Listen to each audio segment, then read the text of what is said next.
సాయంత్రం వరకు మళ్ళీ తిరిగేసి కూడా చదివినాం అధ్యక్ష. తెలుగులో కొంత ఎందుకో కొంచెం ట్రాన్స్లేషన్ మక్కి కనబడ్డది. సరే ఇంగ్లీష్లో కూడా చూద్దామని అది కూడా చూసిన అధ్యక్ష. అధ్యక్ష, ఈ మధ్యకాలంలో ఏఐ గురించి వెళ్ళి ఎక్కువ మాట్లాడుతున్నారు. సరే, ఆ ఏఐ ఏం చేస్తుంది, ప్రపంచాన్ని మూస్తుందా తెస్తుందా తర్వాత విషయం, దాని మీద వేరు వేరు అభిప్రాయాలు ఉన్నాయి. కానీ ఇది కేవలం ఆ ఏఐ ద్వారా దాన్ని ఉపయోగించి తయారు చేసిన ప్రసంగంలాగా కనపడ్డది. ఏదో చాట్ జీపీటీ అని చెప్పి దాన్ని వాడి మనకేం కావాలో చెప్తే అదే తయారు చేస్తుంది అని చెప్పి మనం ఏదైతే వింటున్నామో, బహుశా దాన్ని వాడి తయారు చేసేదేమో అని చెప్పి అనిపించింది అధ్యక్ష. ఒక ఇద్దరు మిత్రులతో ప్రస్తావిస్తే కూడా వాళ్ళు కూడా అదే అనుమానం వ్యక్తం చేశారు. వాస్తవానికి అధ్యక్ష, ఒక రాష్ట్ర ప్రభుత్వం బడ్జెట్ ప్రవేశపెట్టే ముందు ఉభయ సభల్ని ఉద్దేశించి గవర్నర్ గారు చేసే ప్రసంగం ఏదైతే ఉందో ఆ ప్రసంగం ఎంత గొప్పగా ఉండాలి, ఎంత వాస్తవాలతో కూడుకొని ఉండాలి, రేపు బడ్జెట్ ఏ రకంగా ఉండబోతుందనే దానికి ఒక ఇండికేషన్గా ఉండే ఆ ప్రసంగం ఎంత ఆర్ద్రతతోనే ఉండాలి, ఎంత మనసు పెట్టి చేయాలి అధ్యక్ష. ప్రతి అక్షరం ప్రతి పదం వాడేటప్పుడు అందులో కొన్ని వాక్యాలే అర్థం కాని పరిస్థితి, తెలుగులో వాక్య ప్రారంభానికి చివరికి ముగింపుకి సంబంధం లేని పరిస్థితి ఆశ్చర్యంగా అనిపించింది అధ్యక్ష. సరే, వాస్తవాలను ఏమని వెతికి చూసినాం, ఎక్కడ ఒక వాక్యం కనపడలేదు. నిజంగా ఎంత డ్రైగా ఉంది అంటే, ఎంత విజన్ లేకుండా, ఓ బాధ్యత లేకుండా గడిచిన సంవత్సర కాలంలో జరిగింది ఏంది, వాస్తవం ఏంది, భవిష్యత్తు ఏంది, ఏమన్నా ఒక అక్షరం కనపడుతుందేమో చూస్తే ఎక్కడ అక్షరం లేదు అధ్యక్ష. వాస్తవానికి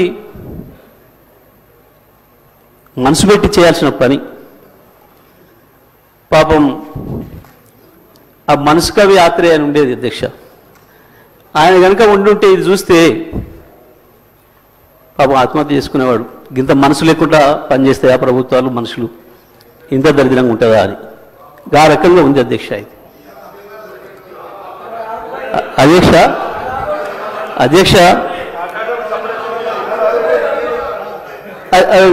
స్పీకర్ గారు చూసుకుంటారు విషయం. ఎందుకంటే ఎందుకంత భయపడతారు ఆగరాది, గంట 10 నిమిషాలు మీరు మాట్లాడితే ఒక అక్షరం ఎక్కడి చివరి మాట్లాడలే, అగమాగం కాకుండా మొదలే కాకపోయా, ఎందుకు ఆగమవుతారు అప్పుడే, అయ్యో మొదలే కాకపోయా ఊరే ఇంకా ఉంది కదా అధ్యక్ష. ఒక గవర్నర్ గారి గురించి వెళ్ళి మేము విన్నాం.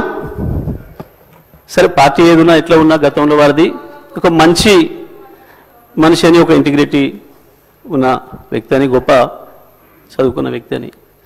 కానీ పాపం వారితోని 36 నిమిషాల్లోనే 360 అవాస్తవాల్ని మాట్లాడొచ్చారు.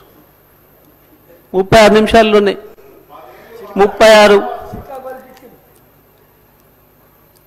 15 నెలల వాళ్ళ ఫలితనాన్ని 15 నెలల్లో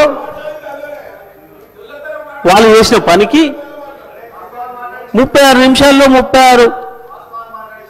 360 అబద్ధాలు, అవాస్తవాలు. నిజంగా కూడా పాపం గవర్నర్ గారు మనసు ఎంత గించుకుందో వాళ్ళు చదవటానికి. ఇంగ్లీష్లో అర్థమై ఉంటుంది, అధ్యక్ష. నాకు తెలిసి మనస్ఫూర్తిగా చదవలేదు, గవర్నర్ గారు కూడా మనస్ఫూర్తిగా చదివి ఉండరు అధ్యక్ష. అది నాకు తెలిసి ఎట్టి బస్సులో గవర్నర్ గారు మనసుతో మాత్రం చదవలేదు అధ్యక్ష. పాపం చాలా మెకానికల్గా చదివి ఎప్పుడు వెళ్ళిపోవడం అన్నట్టునే పోయారు పాపం అధ్యక్ష. సరే, ఇది ఒక వైపు అధ్యక్ష. అధ్యక్ష, నేను చదివిన మిత్రులతో మాట్లాడుతున్నా, దీన్ని ఎక్కడ మొదలు పెట్టాలి, ఎక్కడికి పోవాలి, ఇది నేను ఆలోచన చేస్తూ ఈ మధ్యకాలంలో నేను రైతుగా జరుగుతున్న పరిణామాలు, వ్యవసాయ రంగంలో వస్తున్న పరిస్థితులు, ఎండిపోతున్న పంట పొలాలు ఎక్కువ తిరుగుతున్నా కాబట్టి అక్కడ రైతుల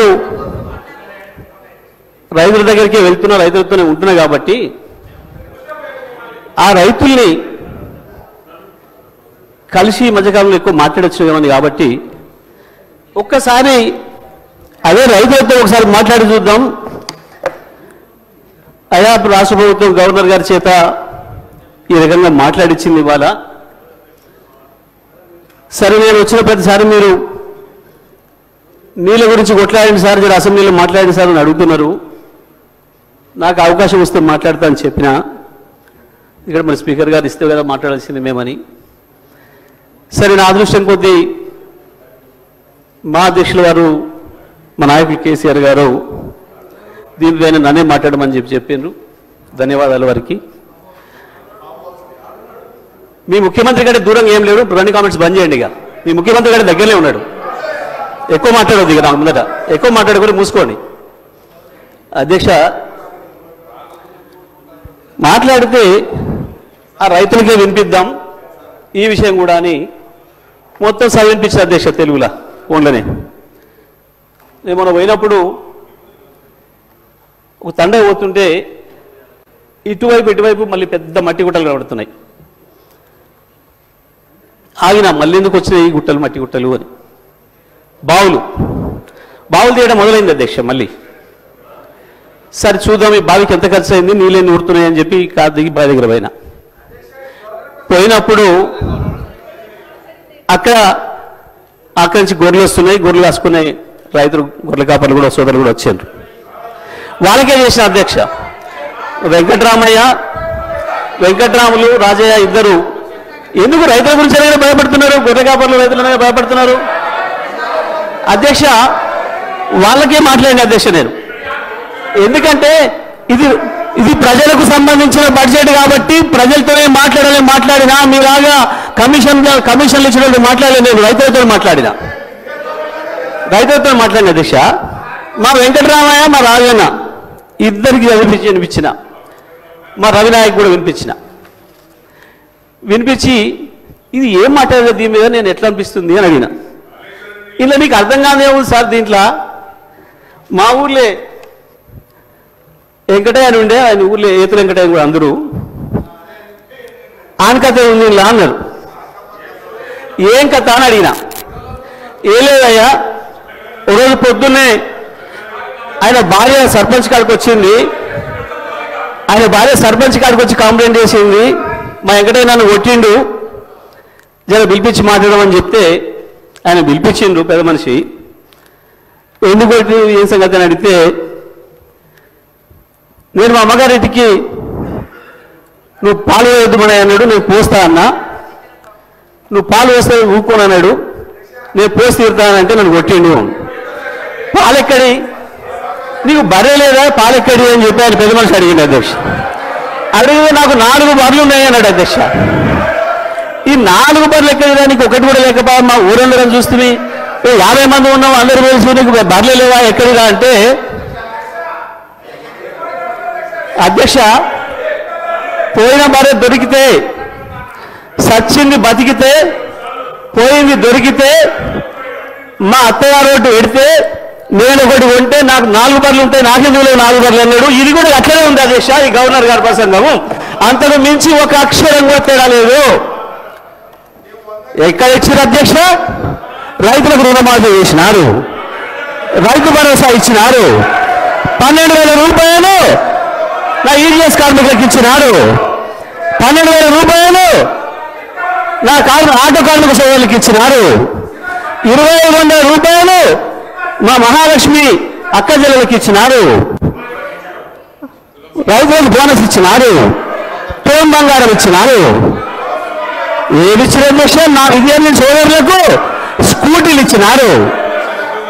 అధ్యక్ష 2 లక్షల ఉద్యోగాలు ఇచ్చి సంతోషంగా పెట్టినారు. ఎక్కడిచ్చింది అధ్యక్ష? ఎక్కడిచ్చి?